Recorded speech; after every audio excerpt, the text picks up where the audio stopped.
प्राचीन काल में देवता और असुरों के बीच निरंतर संघर्ष चलता रहता था।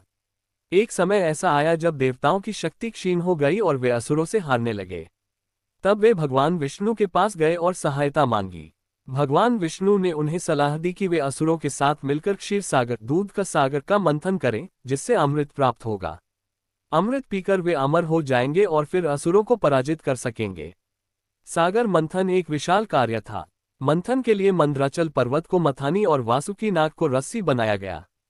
देव और असुर दोनों ने पर्वत को समुद्र में स्थापित किया, लेकिन वह डूबने लगा। तब भगवान विष्णु ने कच्छप अवतार लिया और कछुए का रूप धारण कर समुद्र की गहराई में जाकर मंदराचल पर्वत को अपने पीठ पर टिकाया।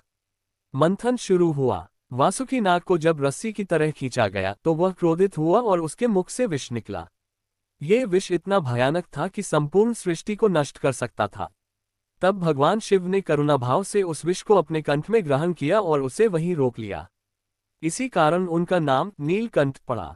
मंथन के दौरान एक एक करके कई अद्भुत और दिव्य वस्तुएं निकली। कामधेनु गाय, ऐरावत हाथी, उच्चैःश्रवा अश्व, कौस्तुभ मणि, कल्पवृक्ष, अप्सराएं, लक्ष्मी देवी, चंद्रमा, वारुणी मदिरा और अंत में अमृत कलश।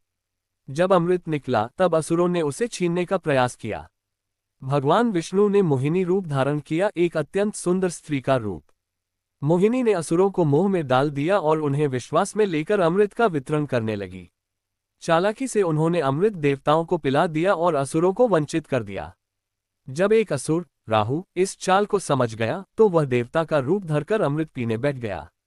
लेकिन सूर्य और चंद्रमा ने उसकी पहचान कर ली और मोहिनी विष्णु को बता दिया। तभी भगवान विष्णु ने सुदर्शन चक्र से उसका सिर काट दिया। लेकिन क्योंकि उसने अमृत की कुछ बूंदें पी ली थीं, उसका सिर अमर हो गया। वह सिर राहु बना और उसका शरीर केतु। इस प्रकार अमृत देवताओं को प्राप्त हुआ और वे फिर से शक्तिशाली हो गए। उन्होंने असुरों को पराजित किया और त्रिलोक में पुनः धर्म की स्थापना हुई। सागर मंथन केवल एक पौराणिक कथा नहीं, बल्कि यह प्रतीक है जीवन में संघर्ष, धैर्य, सहयोग और बुराई पर अच्छाई की विजय का। कठिनाइयों के बीच भी यदि हम एकजुट होकर प्रयास करें तो सबसे बड़ा अमृत सफलता अवश्य प्राप्त होता है।